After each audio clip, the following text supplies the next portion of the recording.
Hello,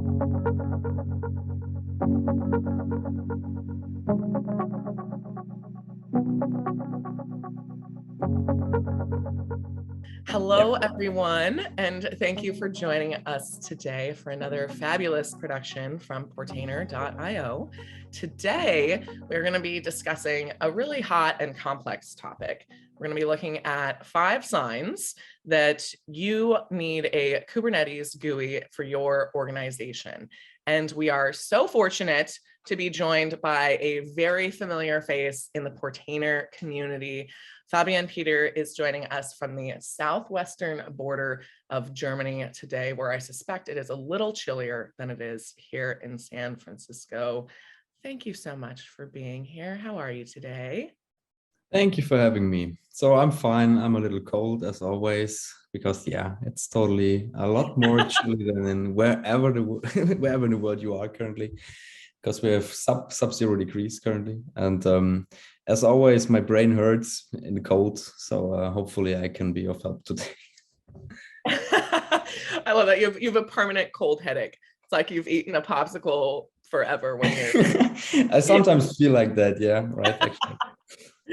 My gosh, that actually sums up how I feel about the cold. I can't do cold. It's like really not in my DNA to a pathetic degree. So I admire you. I could never do any cool edge computing in the Antarctic or anything unless I was just inside an enormous sleeping bag.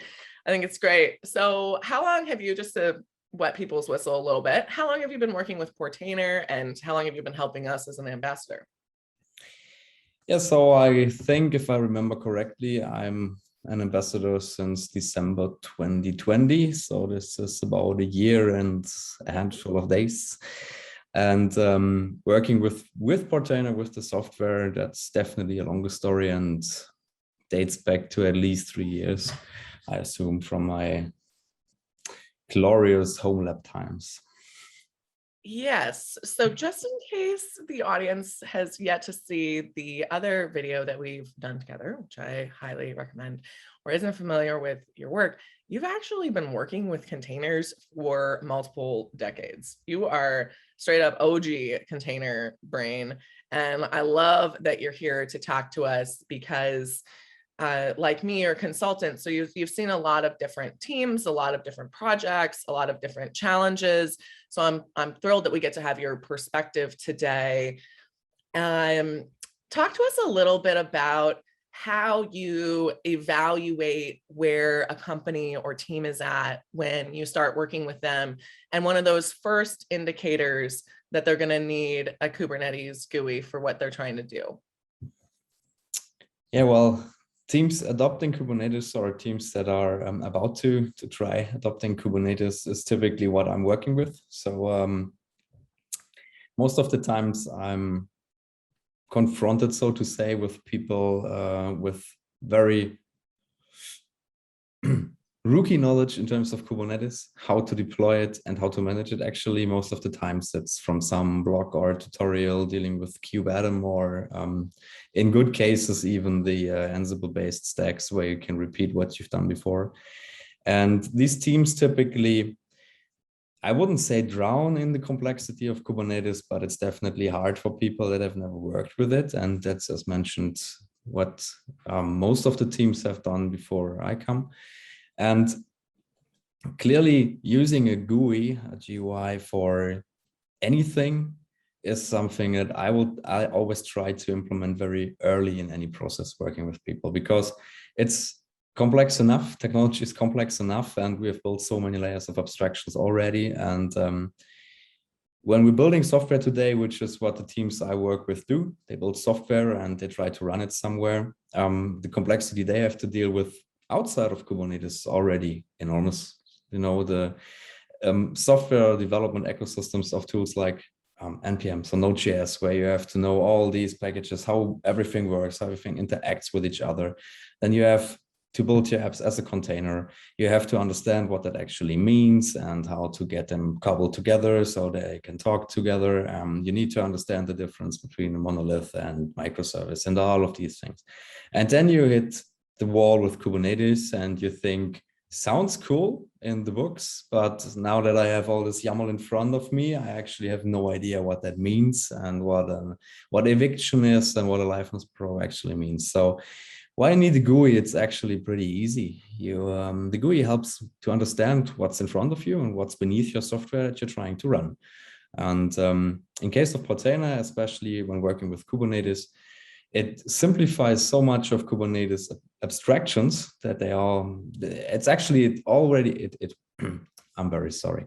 It again abstracts things that Kubernetes tries to abstract away from us already, and makes it feasible and digestible for the normal guy. Like I love these containers and all those Linux thingies and working with command lines and looking at logs and stuff like that, but it's not meant for everybody. And some people just need a visual indicator on how my system performs, is it alive and whatever. And the teams I work with, as mentioned, they're not drowning in complexity, but they are having a steep learning curve entering Kubernetes and the cloud native ecosystem. And the GUI helps to make that a lot easier and simply give them something they are used to already. If the GUI is well designed and has common usage patterns and has a great look for a user experience, that's actually a benefit, because people are used to working with these tools in their day-to-day business. And if you can match that experience for them and make it easy to understand, it's one of the first things that you should do, actually. I love that. So really, it's not necessarily 5 signs, it's 1 sign. It's the fact that you're getting started with Kubernetes or currently working with Kubernetes, because it's going to help you the whole way. Yeah, I guess Docker for Desktop is a good example. They are transitioning very fast towards Kubernetes, rolling it out with every installation that you got and making it easy for you to simply start the Kubernetes cluster. What they are still missing on is visualizing what that actually means. You can look at the pods on your command line if you know how to, and you can use all the tools like Helm on the command line. But what's still missing is what they implemented for Docker itself, the visualization of the containers, of the networks, of the volumes. And so here's definitely a gap, because every developer that I know works with Docker for Desktop on, it's typically Windows laptops or Windows computers.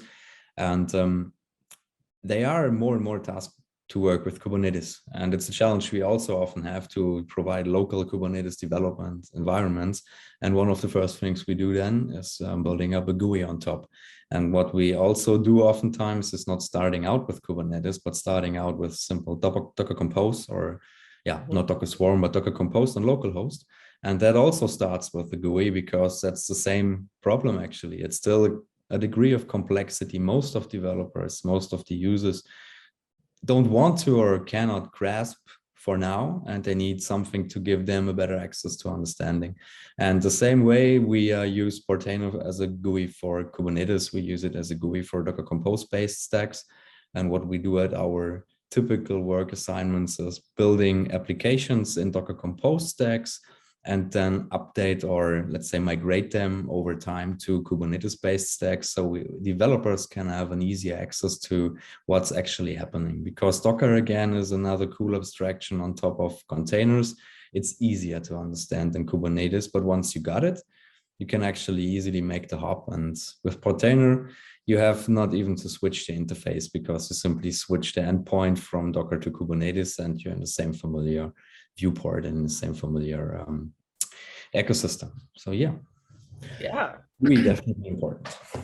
I like that. So wherever you are in your journey, but particularly the sooner the better, essentially, in terms of the scalability of this. And I would imagine this is an important step with teams being so remote right now as well, too. Yeah, totally. That's something good you mentioned it.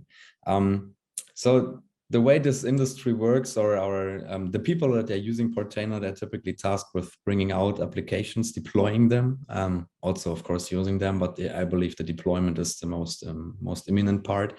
And that is historically something that is either done on command line, like a gangster, or it's done through one or the other abstraction through a UI. Let's say you have Heroku, which is a good example of some platform as a service in the background. They have a GUI for you to simply do your deployments in a dedicated, let's say, DSL, domain-specific language. And When you're working with multiple users, you're pretty much wasting time doing this over a command line, because not only that, the issue is not everybody is used to doing it. Most of the developers, I guess, hate it and love to stay within the editors or whatever, or in the GUI. And the other issue is, of course, you're sharing a common state with no versioning or whatever. So you're SSHing into a system and doing manual things, which is totally a no-go in modern systems. And having an interface that you can simply browse to and log in with a ideally dedicated user that only belongs to you and has access to whatever resources your company or your system offers, that you can share with other people with their own identification, is not only good because you can mess up their stuff, it's also good because you have a whole different layer of security for the actual data of the application. And I believe it's hard to achieve this. Not only I believe, I know it's hard to achieve without some proxy like a GUI. We are having this exact problem with Kubernetes on a day-to-day basis, where we sometimes forced to use Cubicle or Lens as a tool that we use from the desktop because we don't have access to a GUI. And then we need to share this administrative configuration with people, which gives everyone the same level of access, which is something you can way better manage in a UI that has the capability for that. Yeah. Lots of layers of speed then. And I mean, Kubernetes environments require fast RBAC controls and authentication integration, and having this universal GUI streamlines pretty much everything. I mean, how much, so this is maybe a finger to the wind question, so it's okay if you don't have a good answer, but how much time do you think tools like this save teams? Yeah, it's definitely a kind of finger in the wind question, but I think we can quantify it a little. Yeah, let's play with it. For example, Portainer's Business Edition has the capability to implement all these RBAC features. And not only that, I can even hook it up to my LDAP or OAuth thingy, so I can use my known identity provider and my known means of authorization for things. That enables two things in a very short amount of time that you probably won't be able to accomplish without something like that. And that is RBAC down to the user, which is probably harder and way harder to do if you need to manage the RBAC yourself on the Kubernetes cluster, issue configurations to your users all the time. You need to automate it either way. The most problematic thing will probably be the authorization and identity part, because how do you manually authorize this exact user from your Azure Active Directory to your Kubernetes cluster, which is another thing you have to deal with. I guess it might be possible, I'm not even sure. And in terms of time that saves, I'm building systems like this for over 10 years. And in the earlier days, we were doing this manually. And I believe many organizations today are still doing stuff like that manually, trying to keep tab on configuration lists and shell scripts with user information for who belongs to what group and is allowed to do whatever thingy in the world. Apart from the configuration drift that causes, which means more maintenance to these things and more errors for users, which means deduct productivity for everybody, it's more or less a security risk, because you're relying on knowledge that's partitioned to multiple heads, like multiple people know multiple parts of the system. They might or might not be with good intentions towards your company. They might leave, they might stay, they might be sick and not available if you need to change something quick. So consolidating all of these issues that most of, at least modern German IT departments, still do manually and by policies and stuff like that, consolidating all of that on a central point, I don't know, it saves days, not only at onboarding people to clusters, like single developers that have a fine granular access to specific resources, which you probably aren't even able to do with Kubernetes on your own because you need to study YAML.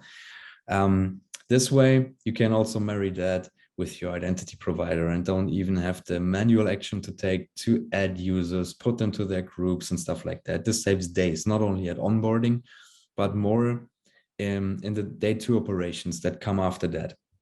If you are able to give access to these systems in a controlled way that's documented for someone, you're wasting less time getting people up to speed with the systems. If the system understands you and your concerns, and if it also helps you limiting errors by using RBAC and other technologies that are built into the core of this thing, it saves you maintenance, it saves you debugging time, it saves you errors on customers' ends and more. And that's only the authorization, getting to started onboarding part. Where we use a GUI like Portainer most of the day is viewing log files, actually, giving developers a super easy access to what their containers are actually doing, coupled with what I've said before, easy access through my known identity provider, no additional password that I need to have in my brain or on my bucket list next to my computer. I just work in a familiar workflow, and then I can interact with my containers. Viewing logs is what most of our developers do, because we tend to use GitOps. So deployments are being made on an automated basis when commits happen, but also restarting services when they hang. Looking at past logs of services that died and you have no idea why. This is hard to accomplish on the command line, because these logs might be not available anymore, while you have it easier in a GUI that might have a cache that saves that for you, and also gives you easy access because you're using a browser and not a command line. This is still a blocker for so many people today. And frictionlessness is the thing that saves the most time during day-to-day operations. If my clusters die, I have a process where I can point my support staff to a very certain point and say, log in, go there, do this, done. And I don't have to waste time with figuring out what kubectl is, what tool to install on my laptop, and what have you. And you can use this all from a centralized point. And if that's not cool enough, when we're leaving that Kubernetes thingy, I know it's all about Kubernetes, but the side effects of having this working for Kubernetes is it all came from Docker. So you have the same experience with the same benefits on local or developer machines or like small systems. So the point is, you have the same way of managing small clusters or big clusters or single machines. And for you, it's the same way of operating. And it has an API. Boom. And that's actually the whole selling point and time saver, because you can automate even more on top of that by hooking up auxiliary systems. So you need more. I believe there's a whole lot of more time you can save, and I can quantify it in days, but think of a huge team that you have. Like the teams I work with, they typically have no DevOps staff or anything else. You know, they are having at most Linux system administrators. And if you confront them with Docker and stuff like that, it's like, yep, I've seen that from afar at a home lab, I know, but I've never touched this. And onboarding them through a browser, giving them access to resources they can click and they can read up on and read documentation up on, and are safe that they know they can't crush anything because they have limited access. This is what saves time by a lot, because these people, they can operate systems they have not learned to operate the hard way, which is awesome. That's what machines are made for, actually. Yes, I mean, you just hit on a really nice thesis there, which lets people do their best work and lets people do their job with the visibility and confidence that the actions they're taking are both going to be better, or if they're not, it's easy to track, debug, and diagnose what just happened and move forward. It's really for any team who's ready to save time and have more visibility and is sick of the clunkiness. I mean, all of this sounds like a much more efficient engine and seems like it works across the board. I kind of love the way that you describe it, not just because it's great marketing and a little bit of a delightful sales pitch, but because it's every juncture along the path. It's not just this one step or one part of your process and container management. It's how your team is able to succeed. And I think that's one of the things that sometimes gets missed with tools like this, is it's not just a one-off thing that makes it look prettier or makes it look gives you that kind of bird's eye view of everything that's going on. It's much more about getting teams to work faster and more confidently and be able to trust their peers and see what's going on. To your point, everyone can see what's happening in that container or what someone else has done. And I think that visibility, I mean, as we see this shift, you know, you and I have been running remote teams for a long time. But as we see this shift, it was only 3 to 5% of work was done remote before March 2020. Now we're seeing 40% of work done remote. And that includes everything from, there's still a bunch of people who need to go to work physically for the system to continue to uphold, and hospitals and whatnot. So it's a pretty dramatic shift, and you can't have that same sort of conversation with your team on-prem, pun intended in this case, that you could normally. And so I really hope that folks take your advice and adopt tools like Portainer so that they have this visibility no matter what happens next, no matter how their team scales, and no matter what tools or orchestrators they choose to adopt to solve the problems or challenges of their organization. It's kind of a no-brainer. I feel it's like when you discover something new for yourself and it's such a hack. You're like, wait, what? I didn't understand that this could be efficient. Why have I been doing this the wrong way for so long? It's like I just realized, anyway, I'm not going to share an embarrassing story. Nobody wants to hear that, but I had one of those moments recently and realized I can save myself a lot of time. So I love that you said if you're not ready to save hours, but you're ready to save days too. I think that's really great.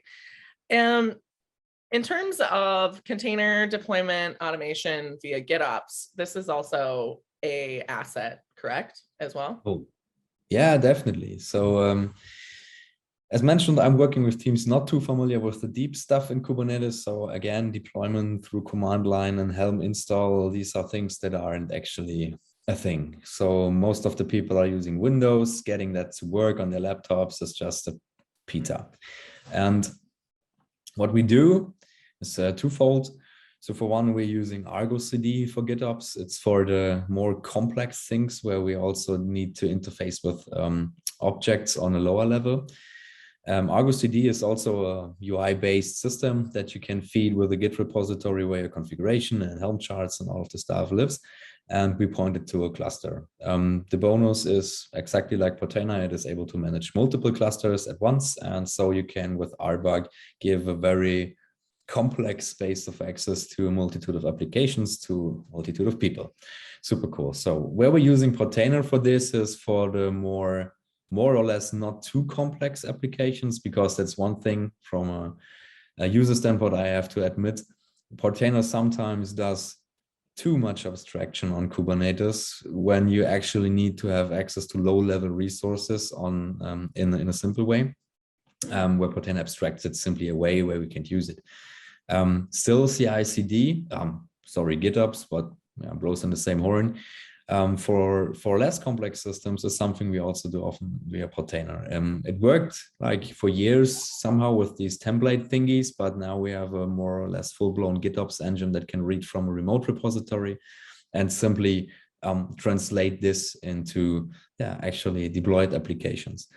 And we've switched as a company and as teams, we've switched like 2 years ago to that approach. Before we were also doing stuff like this with Git, but more from a CI/CD standpoint out. So we had a pipeline and we did the Helm install from a pipeline. But now there are systems that are able to better understand the applications that are actually deployed. The pipeline has no idea and Helm has no idea what the application does. But GitOps is about also understanding, does the application work? Is every service working? Do I need to get the deploying user feedback as towards what happens? Is your actual endpoint discoverable? Is the ingress working and stuff like that? That's a level of automation you don't have with more legacy tooling like regular pipelines, and that I hope to see more of, and especially Portainer and any Kubernetes Management GUI, because the deployment part is the most important to Kubernetes. You have that cluster running, what you want to do with it, you want to make it work. You want to deploy stuff so work happens. And as developers, we love to do things in code. So GitOps is one of the natural ways that things are being done in the DevOps space these days, because everything's code. Infrastructure is code, and now deployments are also code. So we're just interacting with Git repositories. This is stuff developers do all day. They're used to the user experience. And then they have a complementing GUI where they can look, what do their deployments look like? Are they healthy? How are the logs? Is my new version actually live? So I can check in the log, I can check my container image and know if my deployment worked. In more advanced scenarios, you might even take advantage of A/B testing and canary deployments and stuff like that, where you can first deploy a small percentage, your application to a small percentage of the traffic, so you can get better insights on error rates and stuff like that. So automating all of the day two operations, giving more stability to applications. That's actually what's everything here about. And I believe GitOps is one of those last miles you have to go before you're hitting that Facebook target of deploy every 5 minutes and just don't look after it. And that helps a lot. So the teams we're working with, they are all using some kind of GitOps GUI-based deployment mechanism. We do take care that we're not using, how can I phrase it? Yeah, tools with custom DSLs. So I mentioned Heroku before. I could mention OpenShift. Those are tools and platforms that require the user to have a very special format of building these deployment files. So you can't simply put a Helm file, a Helm chart onto it, or a Docker Compose stack. You need to follow a certain pattern. You have a new configuration file that you need to build your app, and you're losing all the flexibility of that standard tooling that has been built out by the community to work wonders already. And we are looking for tools, and Portainer is one of those that don't tell me how to configure my application. It simply uses generics that are already there. It uses the formats that I'm used to use on my local machine. I can simply use my stack files, my compose files, and my YAMLs or my Helm charts, and have it deployed by Portainer and handled by Portainer, and I can interact with it afterwards. Why is this so important? I think one of the hardest parts in being in tech these days is getting up to speed or staying up to speed. So every time you need to focus on a new thing, new way to do things, a new format, a new ecosystem, a new walled garden like OpenShift, you're moving away from your, I wouldn't say freedom, but from your flexibility to move between environments, to migrate between cloud providers. You're limiting your options. And Kubernetes as an ecosystem and Docker as an ecosystem has two well and strong formats to do things. I guess customize might be a third one that's very popular, but they all work the same way. They are not touching the generic and original formats. They're not trying to be something else and force you into a faster way of working that costs you actually the flexibility to port your applications to those systems. Because if you build for OpenShift, you won't build for Kubernetes. And I believe that's not true anymore, because it's still they worked it out, but in the past these were hurdles we had to take. If customers decided to work with one system, they weren't able to work with another.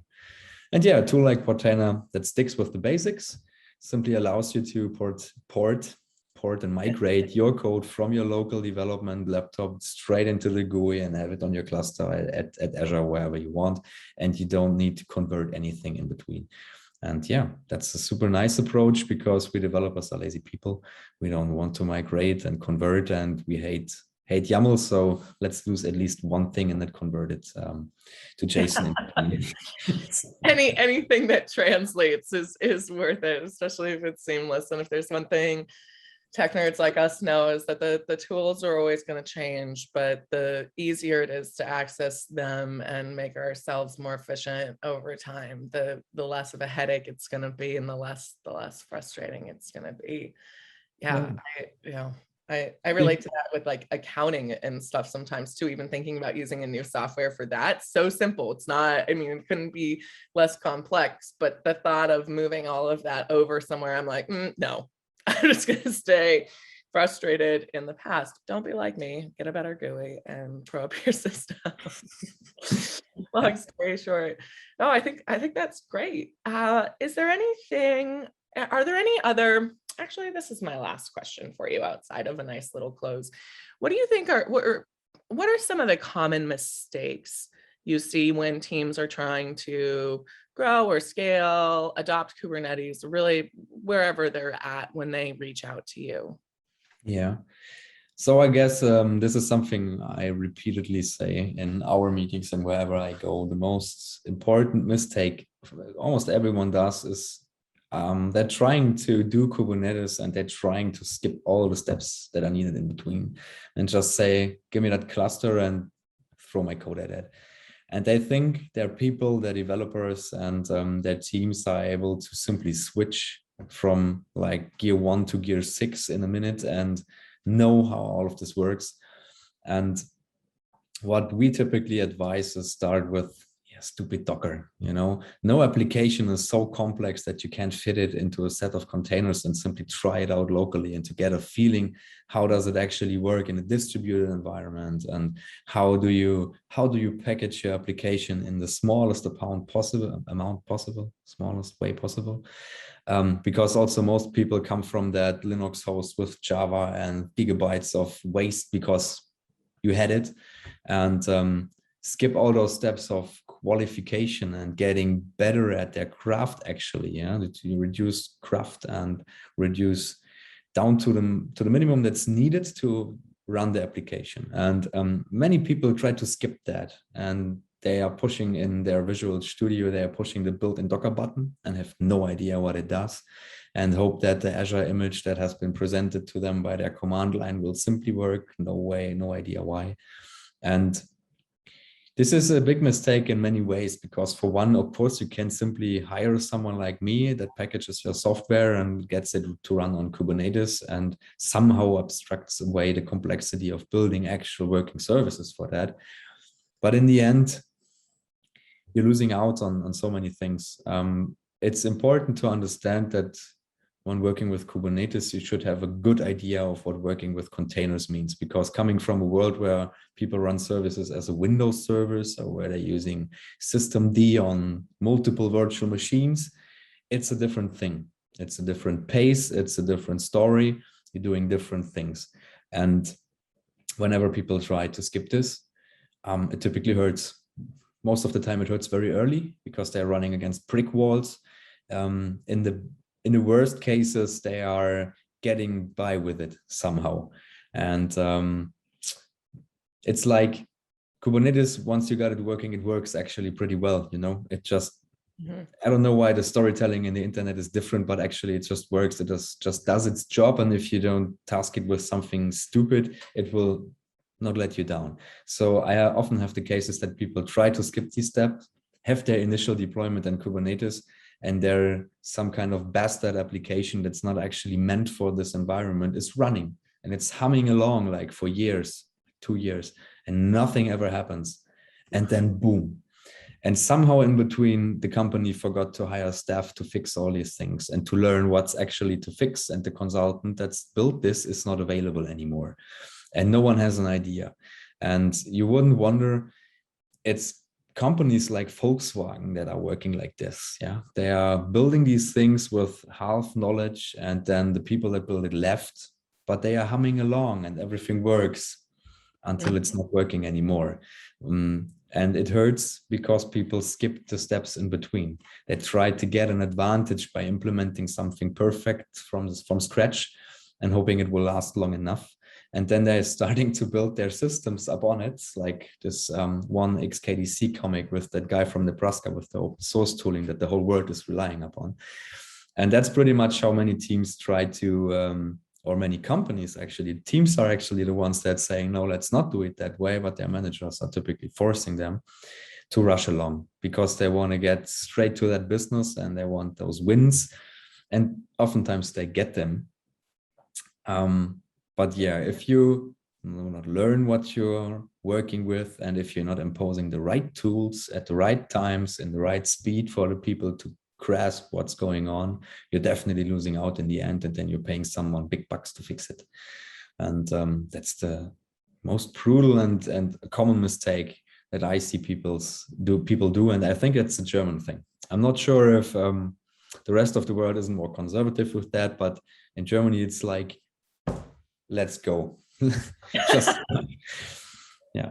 I think that some of our audience, well, at least this person in the United States right now can relate to what you're saying, and I see it a lot, even on the marketing side, which I'm more familiar with. People want to go, they want a shortcut storytelling or building. It doesn't matter. They want the results immediately, and sometimes it works, and sometimes That's very brief, and eventually somebody has to come clean up the mess. And yeah, I love the moral of your story being don't shortcut early. It pays dividends on the back end. And you and I have both seen the messes that were created that nobody noticed years later when looking at certain things. And yeah, I mean, I even see on blogging platforms and stuff, sometimes it's insane what people will do. That's So this glorious technical depth thing, that every engineer is totally aware of and every manager just is blind for. It's not existing. It does. It doesn't make any, I mean, it really doesn't scale, and it doesn't offer a lot of flexibility or async. But anyway, I think I like your advice, because it's a good reminder in general. If you're frustrated right now, it's because the system and the foundation probably isn't laid out in the most intuitive or optimized way. And there are things you can do to make everything else you're doing easier. I love the visual too, of people just like pushing the buttons, like, deploy, isn't this going to happen? Like, and I've been that person before. Well, what happens if I do? Oh, nothing. Right. Okay. Sweet. You're gonna have to figure that out. That's the thing, but it's so true. You just want to get started. Oh boy. Okay. Well, is any last tips or tricks for us? I'm not sure. Maybe I could add a little bit up on the last point in terms of skipping the learning path and skipping the learning curve. One advice I might give people next to not skipping any learning path is not aiming for bigger targets than you actually can digest. What I also see people starting out with is, let's build a super scalable system that can survive anything in the world, and the 10 billion users that are visiting my app, they cannot crush it. And then that's when they land at Kubernetes and Kafka and distributed and high available and stuff like that. That's typically the point where they decide to skip all the learning curve because, so much to do, we need to start right away. I think at many points in the journey of building something new and deciding for technologies where you're evaluating Kubernetes and systems that need to scale, we should take a step back and remind ourselves that whatever we are building is probably not on the level of Facebook or Twitter or whatever challenges they face in that order of dimension of users. Most of us and most of the companies we work with got away with hosting for their customers on stupid desktop boxes at Hetzner or wherever, commodity hardware sold for thousands a month as a high available, super reliable system. And it still was just bricks and stones stuff, just MacGyvered. It worked. I believe the half of the industry is working like that and functioning like that. And again, the goals of companies like Facebook telling us we need to scale fast and we need to make all that tech magically self-expanding and whatever. They have different goals. They need to scale. That's their business model. If they don't scale, they don't win. Typical businesses don't profit from scale at that speed that much because they can't digest it, because at typical businesses, there is a delivery after the lead is being done, while Facebook is just done once the lead is done. It's there, okay? And the thing is, businesses often think we need to employ the biggest, coolest, best technology today that we need in 2 years. And not only are they skipping the learning path to actually understand what they're doing, they're also wasting a lot of time. Many solutions that we build for people with Kubernetes would be better suited in a simple Docker Compose stack and running on a single machine without any high availability, because at the end of the day, the customer isn't getting paid for high availability, but he tries to work it into the system right from the start that everything is perfect for the next big one to land. And at that point, we're starting to build with more complex systems than I actually needed. From an engineering standpoint, that's fun. That's totally fun. But sometimes at some point, the business realizes that we need to gain more speed, and the actual use cases we need to serve from our customers are so much simpler, and we need to find workarounds to get our complex system to work with these simple use cases. And what I want to tell us, or what I want to say is, it should be the other way around. Most of the time, build simple systems that don't scale. And I believe a guy named Paul Graham also said that some time ago. And then scale with your feedback and scale with your needs. And when you have a containerized application, That application doesn't care if it's running in a single node Docker or a multi-node Kubernetes. It's only depending on the tools you choose, if you're able to make that an easy migration or if you're able to make that a painful migration. But start out slow and small and unscalable. And once you have so much load that your machine goes down 5 times a day, start thinking about scale or start implementing scale. By choosing container technology, you have a very high leverage on scale out of the box. Having the right orchestrator is a thing that can be put afterwards. And yeah, I believe it's one of those fallacies people trap into. We need to build the perfect thing from the start. And that's why we aim for the biggest and most complex technology that everyone is using, supposedly. And from personal knowledge, I know, nope. Most of that Kubernetes high availability mesh is still just a Docker Compose on a single node. We're just selling it differently out there in the wild because it's just too hard to manage single instances of these huge complex systems. And yeah, keep it simple, don't scale, and learn from mistakes. That's typically what works best. We don't need to aim for goals like those big cloud providers and have everything up 24/7. Just not necessary for most of the people. Yeah, I love that. It's about perspective. And I think sometimes there's a huge gap between exactly what you're talking about, massive mega corp and like home user. And people don't realize you don't have to dive all the way into the deep end to see success. And in fact, that overcomplicates everything. So, wow. Well, Fabian, it's always such a pleasure to have you. Where can the audience find you if they want to say hello? Oh, you have frozen. Maybe we'll get you back. Cannot be. Oh, there you go. There you go. You're back. Okay. Maybe not. This is really ironic. Here we are, software experts and solutions, and we've got a Zoom internet issue. We'll give Fabian just a little bit longer. At least he's not frozen in a really awkward Zoom pose, because that could be a thing. It looks like he may be rejoining us. All right, now you're muted. We've got your face. Sorry. No, it's okay. All right. It's January 2022. We're still learning how to use Zoom. It's okay. We'll get there eventually. Like you said, you gotta make things less complex. So it's all cool. Anyway, I think it's a perfect opportunity for us to close. Fabian, thank you so much for being here. Where can the audience find you, hire you if they need help? Give us the pitch, give us the scoop. Yeah, sure. So you can find me as always on LinkedIn, where I am the typical Fabian Peter that I'm also here in the webinar. You can email me at fp@aero.de. Maybe we can write that down at some point, because that's our— Put that in the comments on the YouTube channel. That's our newest company. We founded that last month, actually. That deals also with managed services around Kubernetes and managed operations, actually, where we provide services for companies that need to manage their applications on their customers' infrastructure and can't just use a cloud provider. And yeah, there you can find me most of the day. Fantastic. Well, thank you again for joining us from chilly Germany. And to everyone tuning in, we are grateful to have you as part of our community. We hope that you have enjoyed this webinar and that you have learned something. Let us know your thoughts or any other questions that you have in the comments of this video. As you know, we pay close attention to them and look forward to answering them in the future. My name is Savannah Peterson. It is a joy to host these webinars. And for all of us supporting the Portainer.io team, thank you again. Cheers.